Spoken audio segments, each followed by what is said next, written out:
Magandang araw sa inyong lahat. Ako nga po pala si Jemery B. Acebes, mag-aaral mula sa BSED Filipino 3 at narito sa inyong harapan upang maipahayag at magbigay impormasyon patungkol sa karapatang pantao. Ano nga ba ang karapatang pantao? Mahalaga nga ba ito?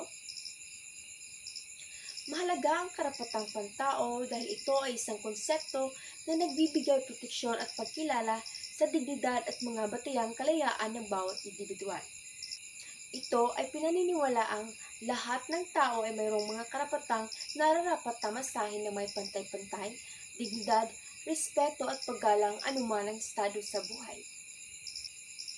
Noong ika-10 ng Disyembre taong 1948, ipinahayag ng Pambansang Komisyong Pangkapayapaan ng United Nations sa pangunguna ni Eleanor Roosevelt ang Universal Deklarasyon ng Karapatang Pantao bilang isang pangkalahatang batayang dokumento na nagtatakda ng mga karapatan at kalayaang nararapat na masahin ng bawat isa.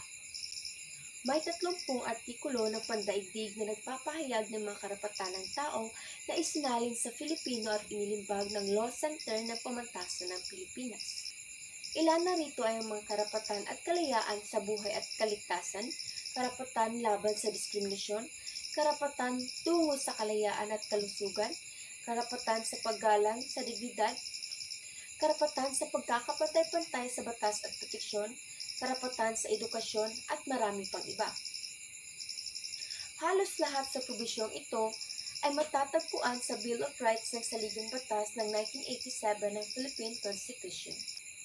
Bill of Rights na ipinapatupad noong ika-15 ng Disyembre taong 1791. Ito ang nagbibigay proteksyon sa mga karapatang pantao ng lahat ng mamamayan at maging ang mga taong naninirahan sa bansa. Ayon naman sa Article 2, Section 11 ng Philippine Constitution, the state values the dignity of every human person and guarantees full respect for human rights. Ibig sabihin, ang karapatang pantao ang pangunahing responsibilidad ng Estado o ng Republika ng Pilipinas. Kaya naman, itinatag ang iba't ibang mga ahensya upang matugunan, masiguro, maitaguyod at maisulong ang iba't ibang karapatan ng bawat isa.